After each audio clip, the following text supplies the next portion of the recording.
Christ for the world we sing. The world to Christ we bring.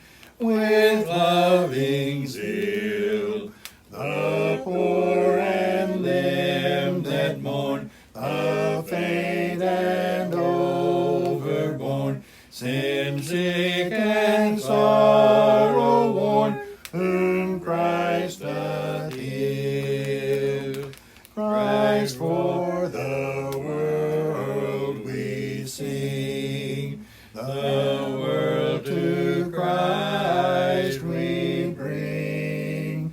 With fervent prayer, the wayward and the lost, by restless passions tossed, redeemed at countless cost from dark despair.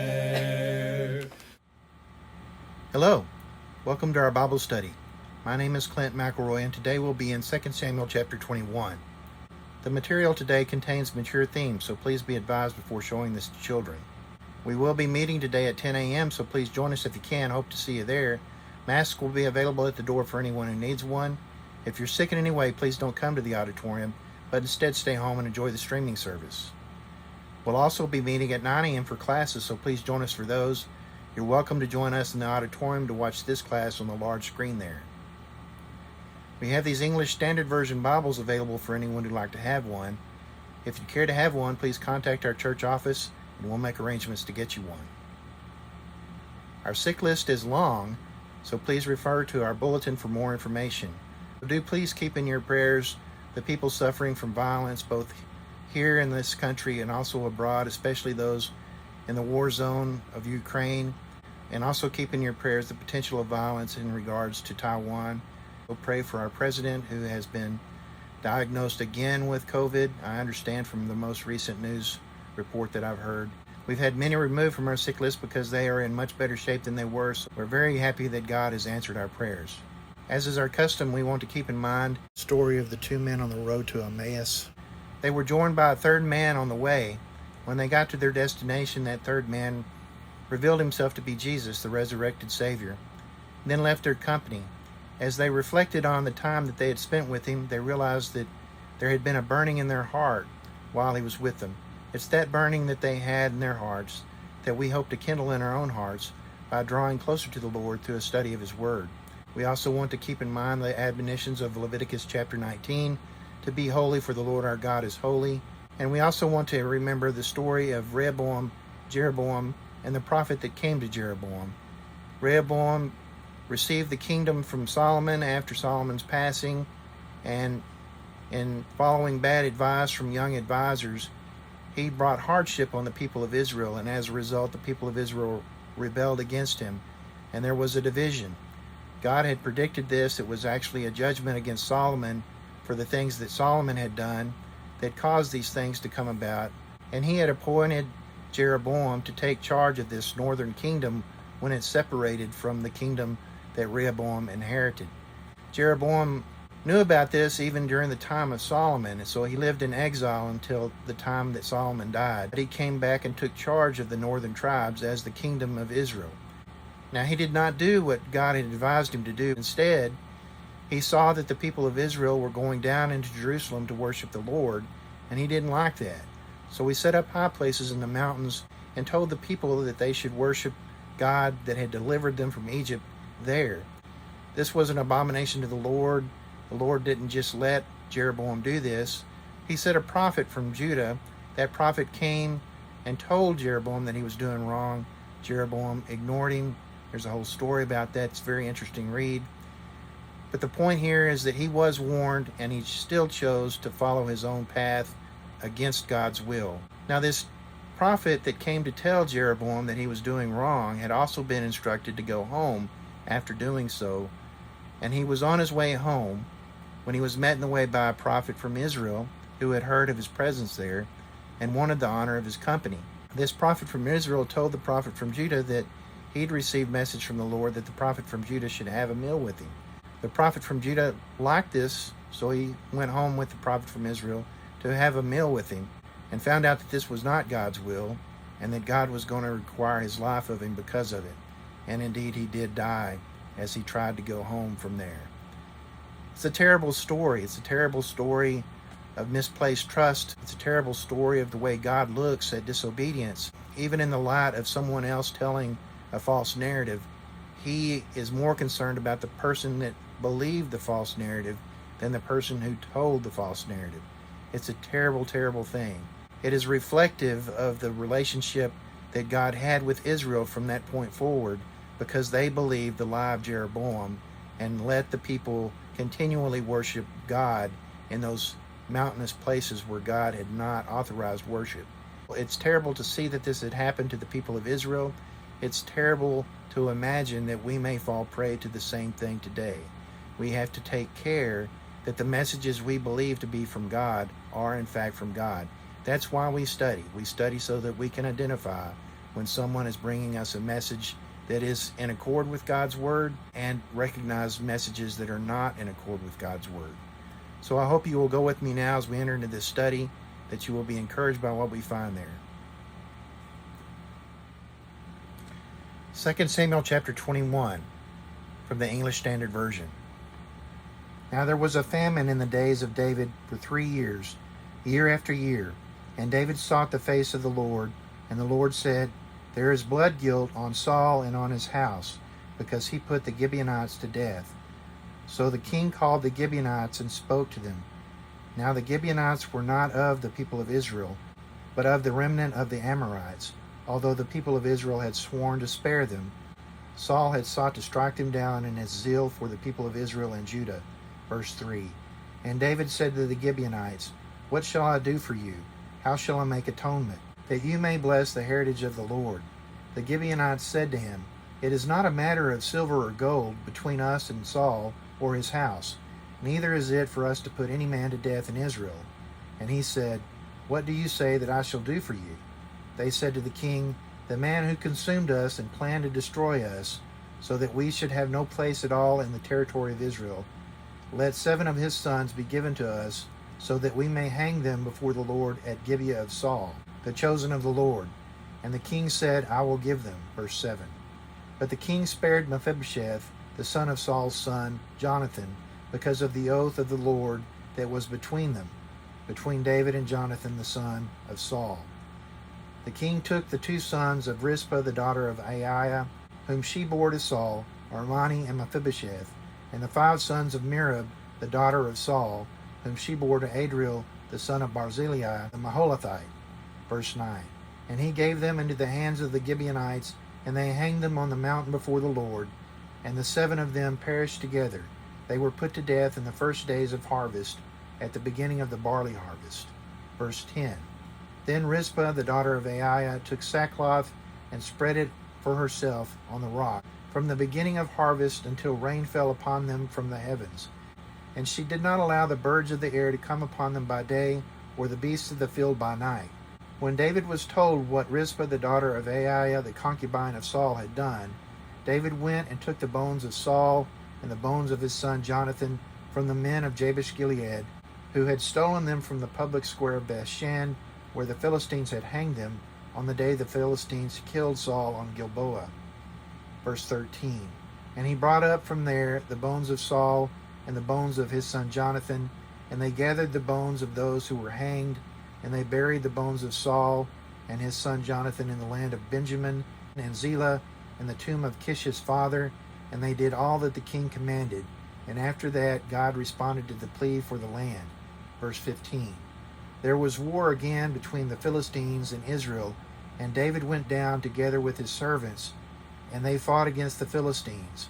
And David grew weary.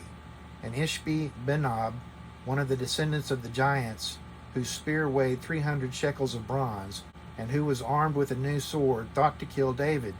But Abishai the son of Zeruiah came to his aid, and attacked the Philistine and killed him. Then David's men swore to him, "You shall no longer go out with us to battle, lest you quench the lamp of Israel." Verse 18. After this there was again war with the Philistines at Gob. Then Zibekai the Hushathite struck down Saph, who was one of the descendants of the giants. And there was again war with the Philistines at Gob. And Elhanan, the son of Jair-Oregim, the Bethlehemite, struck down Goliath the Gittite, the shaft of whose spear was like a weaver's beam. Verse 20. And there was again war at Gath, where there was a man of great stature, who had 6 fingers on each hand, and 6 toes on each foot, 24 in number, and he also was descended from the giants. And when he taunted Israel, Jonathan the son of Shemaiah, David's brother, struck him down. These 4 were descended from the giants in Gath, and they fell by the hand of David and by the hand of his servants. Okay, so last time we studied out of chapter 20 the story of Sheba and the rebellion that followed after the rebellion of Absalom. Now the people at the end of chapter 19 had come to restore David to the throne after the death of Absalom, and the people of the tribe of Judah came first to do so after they had been embarrassed by David, because the people of Israel had already started to discuss this and were intending to come do this, and the people of Judah had not yet considered it. So then the people of Israel came and met the people of Judah and some of the people of Israel who were already with David there as he was coming into Jerusalem, and they were jealous that they had not waited for them to come and be part of this celebration. And it's these men, I believe, that we see in the very first part of chapter 20 who followed Sheba the son of Bichri, a Benjaminite, as he blew the trumpet and said in verse 1, "We have no portion in David, and we have no inheritance in the son of Jesse, every man to his tents, O Israel." And it says in verse 2, "All the men of Israel withdrew from David and followed Sheba the son of Bichri, but the men of Judah followed their king steadfastly from the Jordan to Jerusalem." Then we see David return to his house, where he found the 10 concubines he had left to care for the house. And these were the same 10 concubines that Absalom had abused sexually before all the people of Israel in order to make himself a stench to his father. He took these 10 concubines and put them in their own house under guard, and it says he provided for them for the rest of their lives, and he never went back into them for any form of companionship. So they lived as if they were widows from that point forward. It's a sad end for them. In verse 4, he calls to Amasa and says, because he promised Amasa that he would be the leader of his army, he calls Amasa and says to him, "Take 3 days to gather up the men of Judah and then report back here to me." And Amasa goes out to summon Judah, but he's delayed. It takes him longer than 3 days. So David calls Abishai and basically says, "Take the house guard and go after Sheba the son of Bichri, because he'll do us more harm than Absalom did." So Abishai took the household guard, which was made up of the Cherethites and the Pelethites, and all the mighty men, and he went out from Jerusalem to pursue Sheba. When they came to the great stone that was at Gibeon, it says in verse 8, Amasa met them there. Now Joab was with Abishai, and he was wearing a soldier's garment, and over his garment was a belt with a sword. And the sword fell as Amasa came close, and Joab bent down to pick it up. And as he arose, he made as if he was greeting Amasa, and reached out to him with his right hand, while he used his left hand with the sword to cut Amasa's belly open. And it says that Amasa fell dead there. Then it says there at the end of verse 10 that Joab and Abishai pursued Sheba from that point. And there was one of Joab's young men who came and stood by Amasa and said, "Whoever favors Joab and whoever is for David, let him follow Joab." And as they attempted to do so, they kept stopping and looking at Amasa laying there, who was not quite dead apparently, who was still wallowing in the filth and the muck of his entrails. So this young man took Amasa and drug him into the field nearby and covered him with a garment, so that the soldiers would stop gawking at him, and they went on to follow Joab and Abishai in pursuit of Sheba. So they pursued him to a town called Abel of Beth-Maachah, and Sheba and all of his men went into Abel of Beth-Maachah, and then Joab came and laid siege to the city, and they built up ramparts against the walls immediately, And as they were building these ramparts and preparing to tear down the walls, a woman called out from the wall saying, "Listen, listen, tell Joab, come here that I may speak to you." So Joab came near, and she said, "Are you Joab?" And he responds, "I am." Then she said to him, "Listen to the words of your servant," at the end of verse 17. And he answered, "I am listening." Then she said, "They used to say in former times, 'Let them but ask counsel at Abel,' and so they settled a matter. I am one of those who are peaceable and faithful in Israel. You seek to destroy a city that is a mother in Israel. Why will you swallow up the heritage of the Lord?" And Joab answers in verse 20, "Far be it from me, far be it that I should swallow up or destroy. That is not true. But a man of the hill country of Ephraim, called Sheba the son of Bichri, has lifted up his hand against King David. Give up him alone, and I will withdraw from the city." And the woman said to Joab, "Behold, his head shall be thrown to you over the wall." Then she went into the town and told them, and they cut off Sheba's head and threw it out to Joab. And he blew his trumpet, and the army dispersed, and Joab returned to Jerusalem to the king. So there's an incredible story of this woman taking charge, and Joab being very reasonable about his expectations, and they took care of the problem very straightforward way. It says at the very end of the chapter, the administration of David was made up of Joab in command of all the army of Israel. Benaiah the son of Jehoiada was in command of the Cherethites and the Pelethites, and Adoram was in charge of the forced labor. Jehoshaphat the son of Ahilud was the recorder. Sheva was the secretary. Zadok and Abiathar were the priests. And Ira or Ira, the Jerite, was also David's priest. So that's who made up David's administration. Going on into chapter 21, we see the avenging of the Gibeonites against the house of Saul. And we see this war of the Philistines that's recorded at the end of chapter 21. So the end of chapter 21 corresponds to the end of chapter 20 of 1 Chronicles. So this is kind of an interesting footnote. We see the story that's recorded in 1 Chronicles chapter 20 is the very first few verses of 2 Samuel chapter 11, and then we skip all the way to chapter 21 in 2 Samuel to pick up on the narrative that's recorded in 1 Chronicles chapter 20. Also in 1 Chronicles chapter 20, there are fewer giants mentioned than there are here in 2 Samuel chapter 21. And the names are slightly different. There seems to have been a clarification by the time that 1 Chronicles was written in the name, especially that of Goliath that's recorded here in chapter 21 of 2 Samuel is referred to as a brother of Goliath, the giant that David had killed earlier. In 1 Chronicles chapter 20, it's referring to that person as a brother of Goliath. So that is a slight differentiation, clarification possibly, that the writers in 1 Chronicles knew to record in 1 Chronicles in the time that 1 Chronicles was written down. Now, is that true?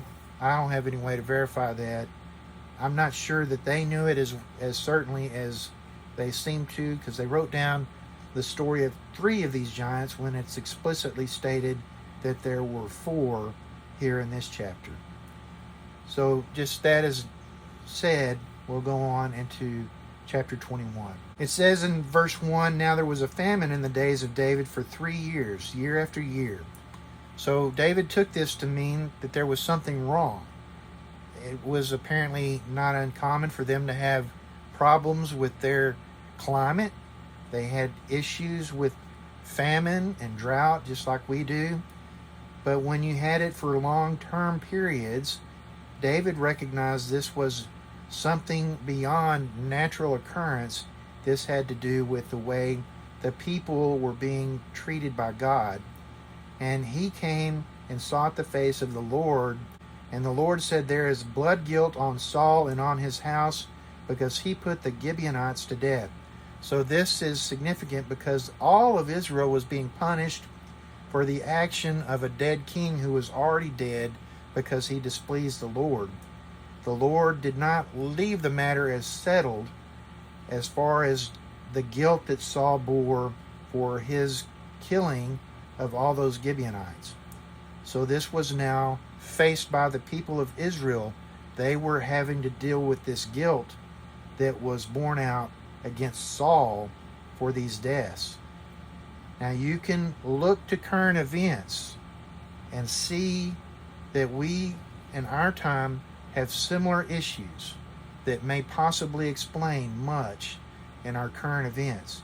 I'm not going to make any conclusions or draw any correlations for you. I'm just going to say that I personally look to current events in much the same way that we see David looking at his situation here. Going on, there is blood guilt on Saul. So the king called the Gibeonites and spoke to them. Now the Gibeonites were not of the people of Israel, remember it's explaining here in the passage, but the remnant of the Amorites. Although the people of Israel had sworn to spare them, Saul had sought to strike them down in his zeal for the people of Israel and Judah. That's key. So the people had made an oath to these people, the Gibeonites, and they were expected by God to keep this oath. And this is an important thing. When a group of people represented by an authority make an agreement with another group of people before the Lord, that agreement is expected to be carried out, whether you find it nice and comfortable to do so at a later date or not.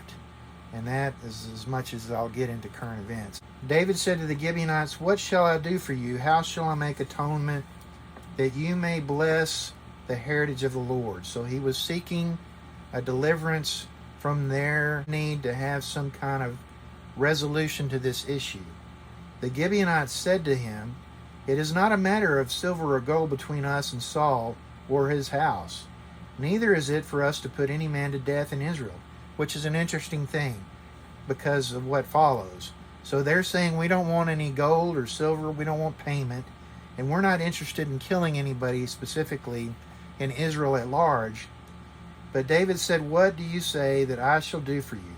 And they said to him, "The man who consumed us and planned to destroy us, so that we should have no place in all the territory of Israel, let 7 of his sons be given to us, that we may hang them before the Lord at Gibeah of Saul." So they kind of go back on what they said about it not being a matter between them and Saul or his house. This is definitely asking something of the house of Saul. And they didn't ask for material wealth, they asked for his heritage, his family offspring, of which there were not many left. Most had died along with Saul on the day of his death in the battle with the Philistines. But some few, a small remnant of his family had survived. Mephibosheth, the son of Jonathan, was, I believe, one of the only who were legitimate blood descendants of Saul. The others were all sons of concubines or sons of possibly the marriage of Michal to the person she married instead of David. That's a question I have here. It's not resolved in anything I've read. But going on, the king said, "I will give them," at the end of verse 6. And the king spared Mephibosheth, it says, because of his relationship with Jonathan and his oath before the Lord. But he took the 2 sons of Rizpah, the daughter of Aiah, whom she bore to Saul, and she was a concubine, and their names were Armoni and Mephibosheth as well, and the 5 sons of Merab. And I've got a footnote here that Merab may be Michal, and that makes more sense to me than it does to have someone else here. So if this is Michal, I don't think she had any children with David at any point, so these would have been sons to the other man she was married to, and possibly explains some of the animosity she had toward David in this later part of her life that is only vaguely alluded to earlier.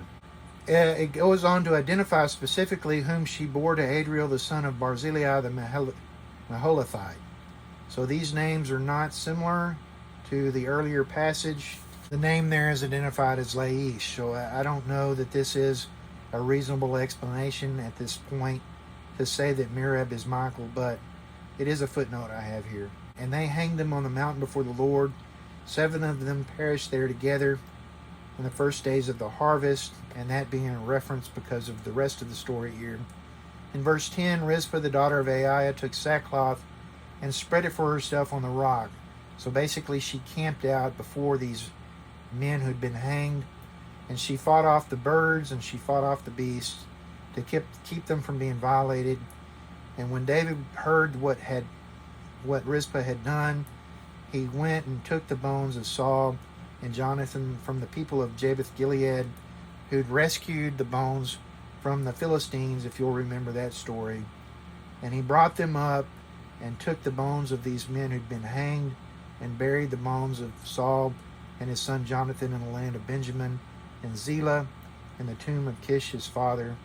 And after that, God responded to the plea for the land. So this is an important thing to me out of this passage. Things that are wrong must be set right, and when things have been set right, God responds immediately to release whatever burden he's placed on people in judgment. This is an important point, and it's important, I think, for us today in our current events to think about the world events in the terms that God looks at things. When people give their word to do something and don't follow through, God holds those people responsible for the results of that not following through. And if that means people die because you didn't keep your word, what might God require of the people that didn't keep their word before he allows the blessings to return? So I think this is a good lesson to take away from this. This not just speaks to nations, but it speaks to individuals. We have a responsibility before the Lord to keep our word when we give it. And if we don't keep our word, we may suffer consequences until a resolution is provided before the Lord. So we must be mindful of these things. And this is as regards to marriage. This is as regards to business. This is as regards to family relationships. Whatever it may be with friends, it doesn't really matter. If we give our word, we should keep our word. And if we don't keep our word, we should expect to have some unpleasant experiences that follow until such time as those that we've mistreated in not keeping our word are satisfied, and the Lord can be satisfied that the agreement has been kept. So this is an important thing to give some consideration to. Then we go on into verse 15 and following, the war with the Philistines. There are mentioned here again 4 different giants. There was war with the Philistines, and there is the giant Ishbi-Benob who set out to seek out David and kill him. It says in verse 17 that Abishai the son of Zeruiah came to David's aid and attacked the Philistine and killed him. Then David's men swore to him, "You shall no longer go out with us to battle, lest you quench the lamp of Israel." So because David had grown weary, at the end of verse 15, which I skipped over, he was not able to fight well with Ishbi-Benob, and Abishai had to come to his rescue. And this was when David was told by those who were fighting with him he was more of a liability than an asset. When they had to stop what they're doing in order to defend him, it was not good for their tactics. And if he were to die in battle, it would be very bad for Israel. They would be devastated from a morale perspective. After this, in verse 18, there was a war with the Philistines at Gob, and it tells that this man, Sibbecai the Hushathite, struck down Saph, who was one of the descendants of the giants. And then there was another war at Gob, and Elhanan, the son of Jeroham, the Bethlehemite, struck down Goliath the Gittite. So this is the one that's mentioned in 1 Chronicles chapter 20, as being the brother of Goliath the Gittite, who was the giant that David killed earlier. The shaft of whose spear was like a weaver's beam. And there was again a war at Gath. So now we've got 3 who've been mentioned, giants. Now there's a 4. There was a war at Gath, where there was a man of great stature who had 6 fingers on each hand and 6 toes on each foot, 24 in number, and was also a descendant of the giants. And when he taunted Israel, Jonathan, David's nephew from Shemaiah, his brother, struck him down. So these were the 4 giants from Gath that fell to David and his army after the events of the rebellions. So it's an interesting story. First of all, of these giants, we don't have a lot of physical evidence of giants. Much of what has been found or said of giants in archaeology has proven to be fraudulent, but I absolutely believe they existed. They're recorded here. There's no reason to believe they didn't exist. The lack of physical evidence is obvious why that would be the case. These would be trophies among men, and they would soon be destroyed in other altercations, or perhaps they were reused in various ways that we don't recognize at this late point. Certainly very few things would have made it into this current time period untouched, unaltered. So there's certainly no reason to believe that the lack of physical evidence is in any way evidence that there were no giants. That's almost absurd. Now, if you're a non-believer and you don't want to believe the story here that there were giants in the land, there are lots of problems with that, because there is some physical evidence. And there is an interesting find recently of a tomb that was unaltered, and they found components in the tomb which many in archaeology don't want to identify as pieces of armor, but clearly they appear to be pieces of armor. They fit together as armor should fit, but they're so much larger than armor would be for a normal man. Archaeologists who don't believe in giants refuse to believe that this was armor for a giant. So we have that little problem, little conundrum in the world of archaeologists, what they look at when they find things, how they understand things they dig up out of the dirt. If they don't want to believe in giants, then they can't obviously find evidence of giants. It's not the way science is supposed to work, but unfortunately, some people look to science as a religion rather than as a tool for understanding the world around us. I hope you found a word of encouragement in today's study. Certainly a very interesting passage about the giants, as well as this act of reconciliation, perhaps, of the Gibeonites to Israel.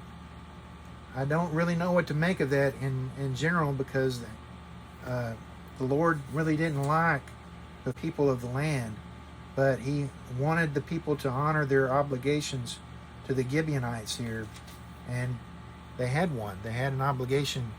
Even though the man who had committed the atrocity was dead, there was still an obligation to make things right, and David was called on to do that. We will be meeting today at 10 a.m., so please join us if you can. Hope to see you there.